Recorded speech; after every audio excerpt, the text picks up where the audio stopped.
This bridge has reached the end of its life, and this time-lapse covers its complete replacement.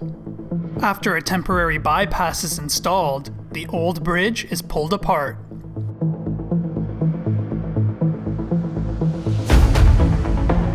Next is the construction of the abutments and piers.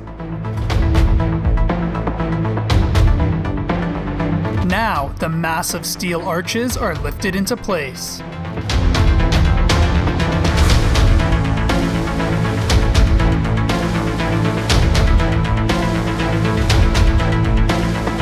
Finally, the steel framework and concrete.